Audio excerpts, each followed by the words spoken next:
Welcome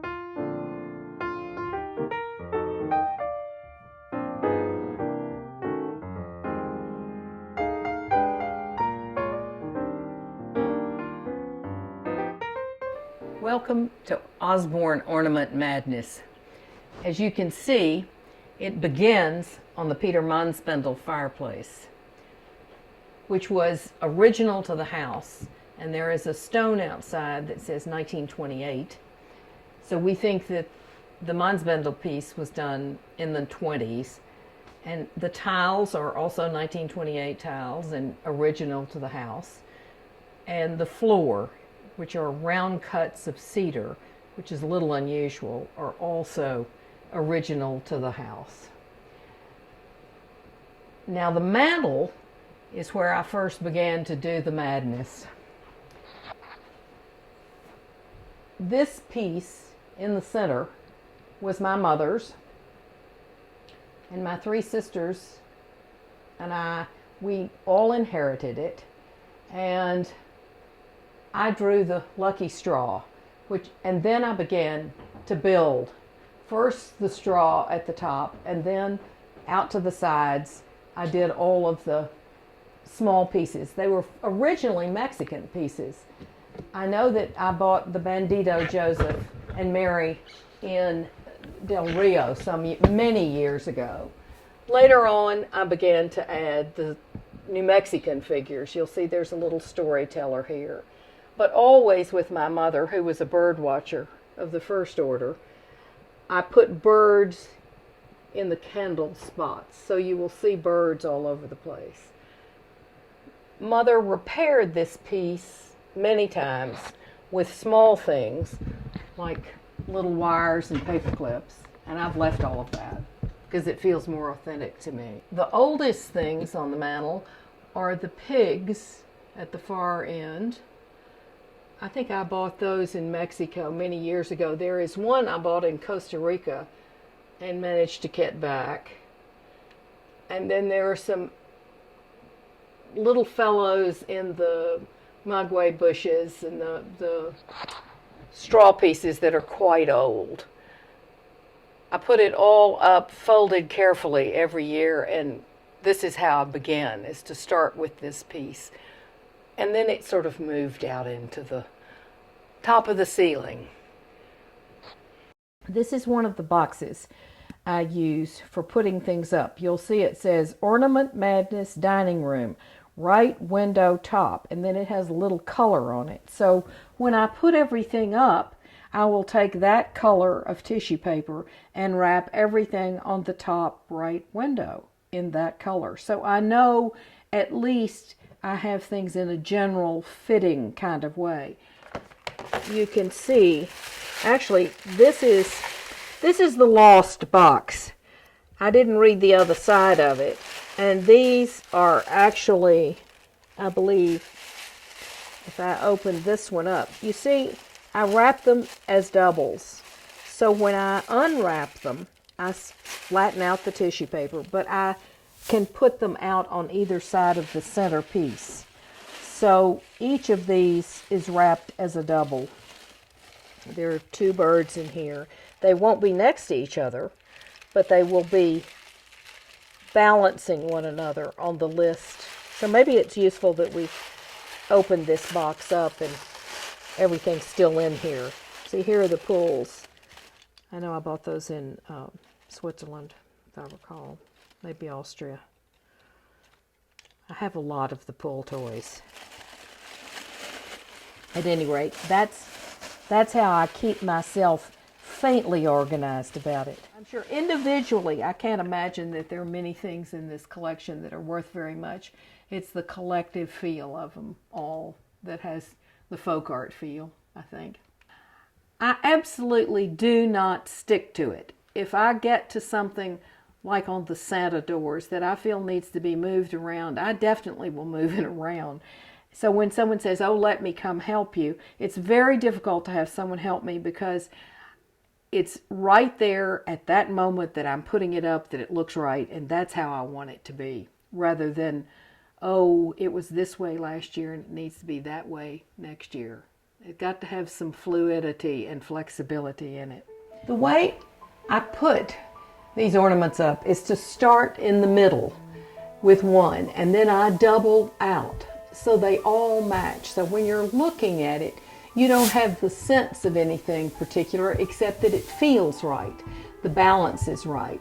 I'll do little ones and then big ones and then bigger ones and small ones, and I'll go up high and then I'll come down again. So if you're looking at this from back afar, you have the sense that it feels right, that it balances.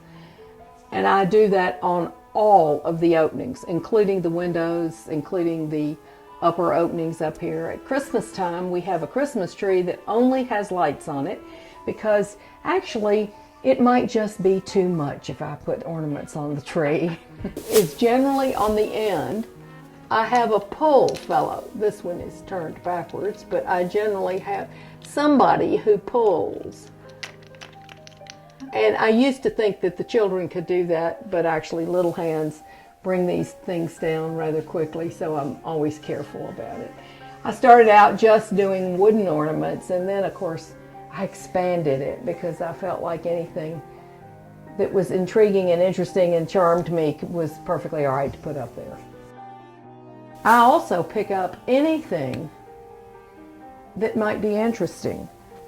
Down here on this Nascimento, which are the Santon from France, it started out being little Arlesian ladies. You can see the little ladies from Arles, the little fellows with their drums, and they're in costume. Santon are very familiar to people who go to France. I kept adding things, and when I would see something that looked the right size, like an eraser, this is an eraser, and it's one of the things that I can always let the children pick up because it's so hard not to be able to touch. The other piece that happens in here, there are a great many little English pigs and rabbits and pheasants and foxes and chickens and things like that. But the other thing that happens over here are the whales on the far corner of this sculpture by David Everett, which I like to use in my arrangements because whales in the Osborne family have a particular meaning, as Duncan's great-great-grandfather was Herman Melville, and he did write about a whale. This is the Melville bookcase that Mark Landers built for us, and David Everett did the cast bronze whale pulls on for us with it's what we keep the first edition Melvilles in, and secondary material. It's a wonderful bookcase. This is Santa as a Buddha. I really like to have that. These are all the pieces that rock and stay still. I think there's a sleeping Santa Claus in there, yes, with a cat back in the corner. I began to get into themed doors at some point. I noticed I had an awful lot of Santa Clauses. And my grandchildren at the time, and again this year, we sat down, my younger grandchildren and I, and came up with 16 questions that could be asked for a scavenger hunt with the Santa Clauses. How many sports is Santa playing? How many things is Santa riding on and with? I can't think of some of the others, but how many costumes does Santa have? That was another one, because we have Santa as a Grinch. We have a number of things that the children were entertained about. I have two really special Santa ornaments up on the opening of this store. My friend Joan Berquist designed them and did them. This is one of them. This is the smaller. Joan's a wonderful artist. I put up the ones I bought that year, which means that when I had to meld them all together in 2014, I had rather a lot of extra. The Roadrunner often has a bell on the end of his nose at Christmas, but he doesn't right now. Last year, my oldest granddaughter spent a year at King's School, Canterbury, which is the cathedral school originally from 674 or so of Canterbury Cathedral. So when I was there visiting her last year in her 10th grade year, I picked up a number of small objects that I felt needed to come to the Ornament Madness spot. So I have Canterbury Cathedral, and on the other side is the Montreal Cathedral, and there's the White House, and there's Jerusalem. I mean, I can't buy everything everywhere, but I do like to try. Actually, I think of this as my one real Renaissance moment, because if you look closely at the cherubs, most of, but not all, are Renaissance reproductions. There's a wonderful angel down in the middle here that I've had for many years. And the old balls, of course, are now beginning to go, but they're a frosted look. And so I have all of the tiny little angels in here. And there's a marvelous one here. I just love her. And you'll notice that I do just put a brick or a box or some piece to put things at the right height for myself. I don't worry about whether it looks right or not. I'm setting a scene. So you have to go from little scene to little scene. This one is from Chile. I think they are tagua nuts. I think probably that the orange colors have been painted or stained on, but they're carved out of these nuts. And the little shredding under the baby Jesus is what this little nacimiento was packed in. And so I've saved that, and every year I put it down there for the baby Jesus to sit in appropriate shredding. This one was from my mother in 1978. This one is from my friend Nancy.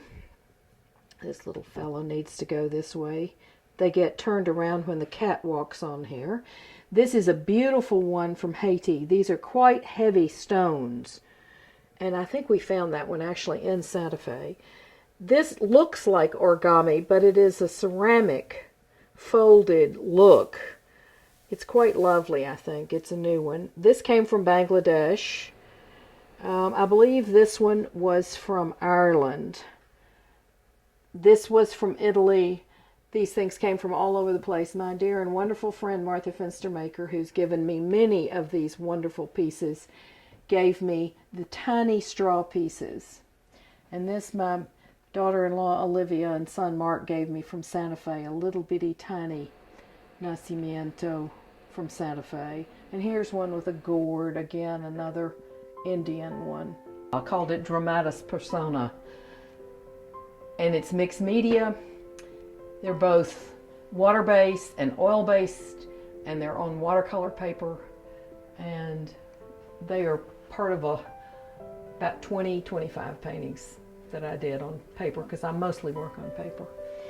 Even the big one in the hall is on paper, on the stair hall is on paper, and it probably won't last forever since it's on sheetrock.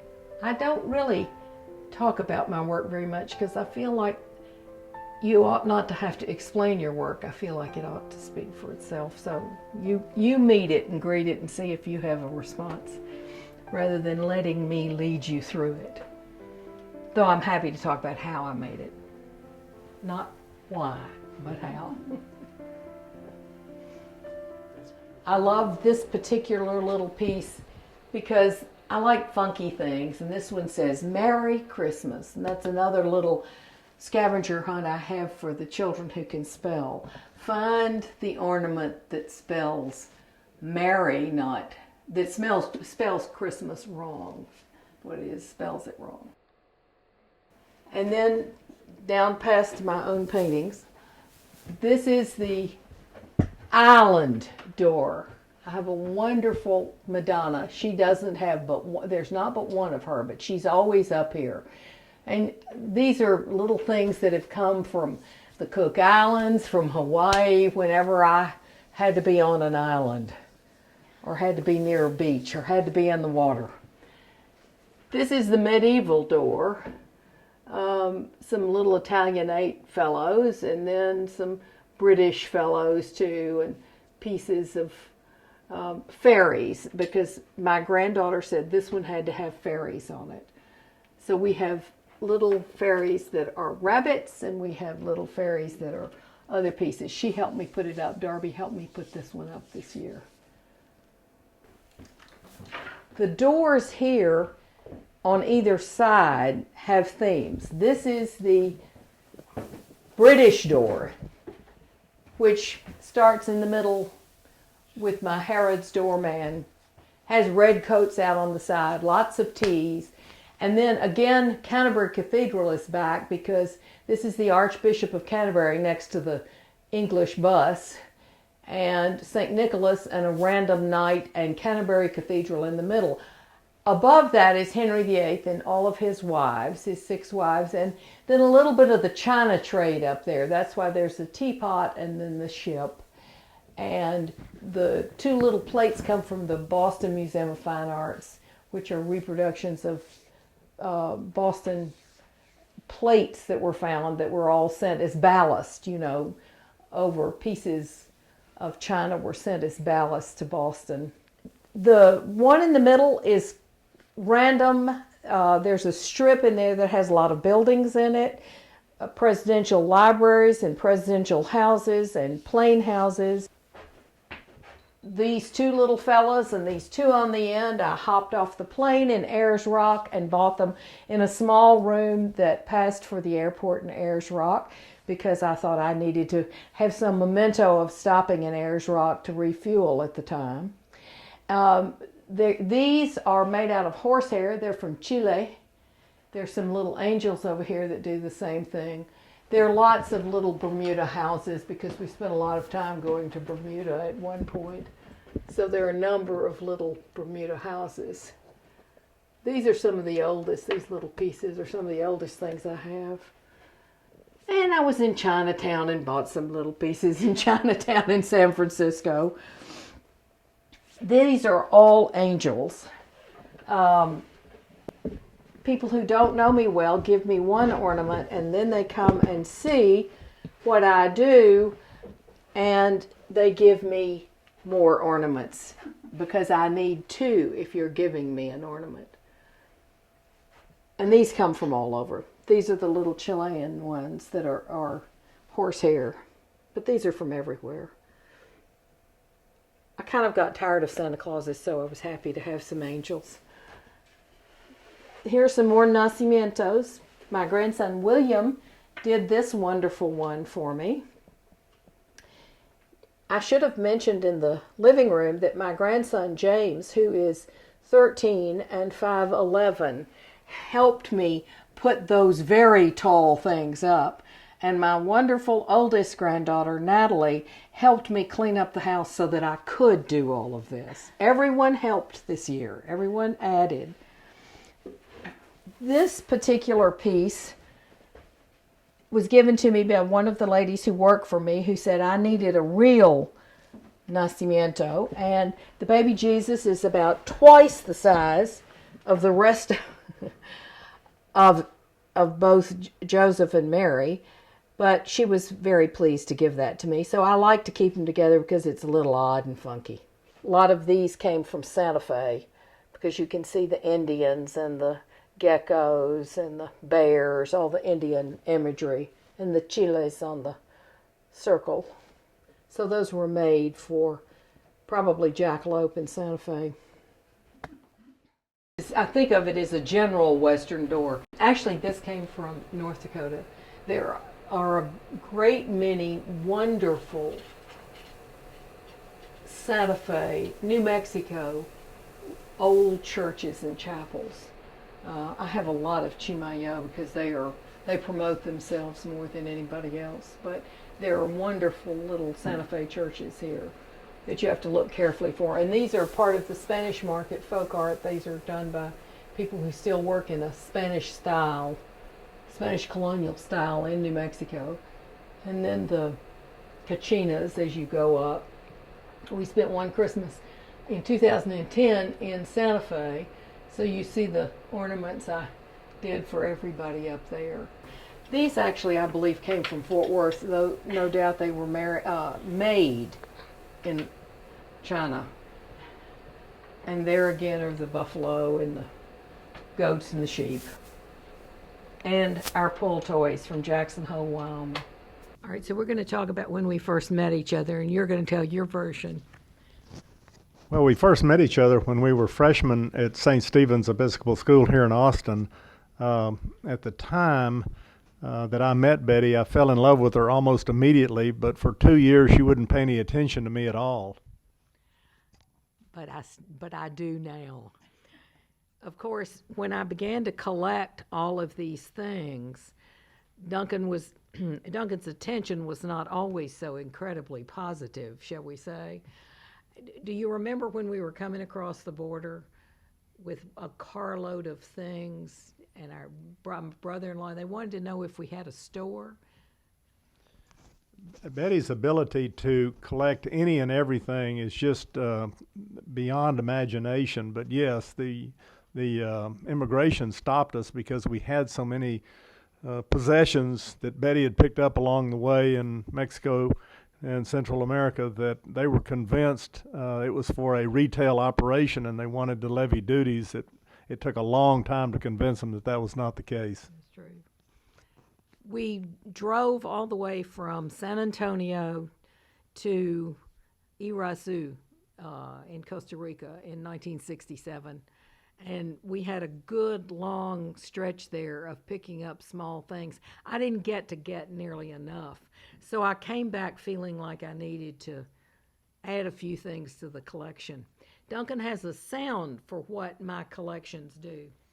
Well, I don't know if it's a very recordable sound or not, but Betty's collections and her the possessions in her room are just extraordinary. At one time, I referred to it as a quadrant, which in the night would go boing and would increase in size.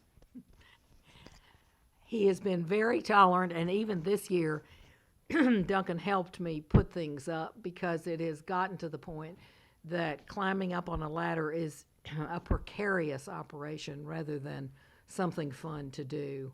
I don't know what will happen to all these things. In a way, I don't care because it has been great, wonderful fun to collect them and to remember where we were when I picked it up. In my 13 and a half minutes, Duncan gives me about 13 and a half minutes to shop anywhere we are, and I am swift.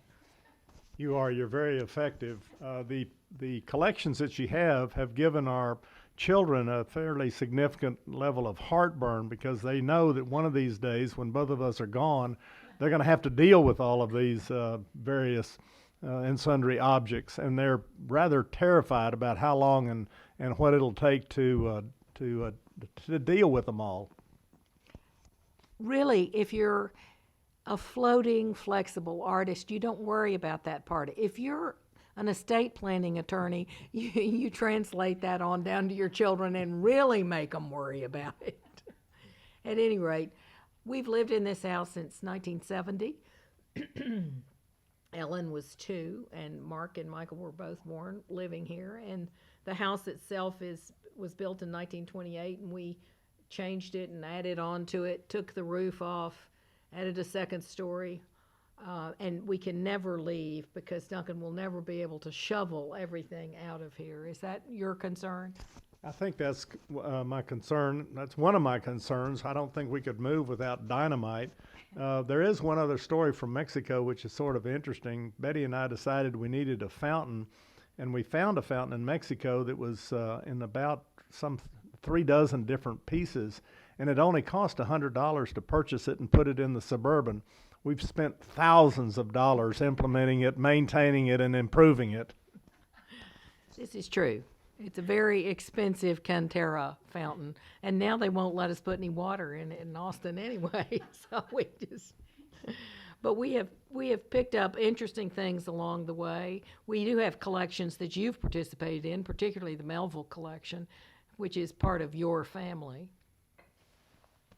I have a letter that's on loan to Southwestern University that's part of the collection, and Herman Melville, when he was 9 years old, wrote a letter to his aunt about his vacation.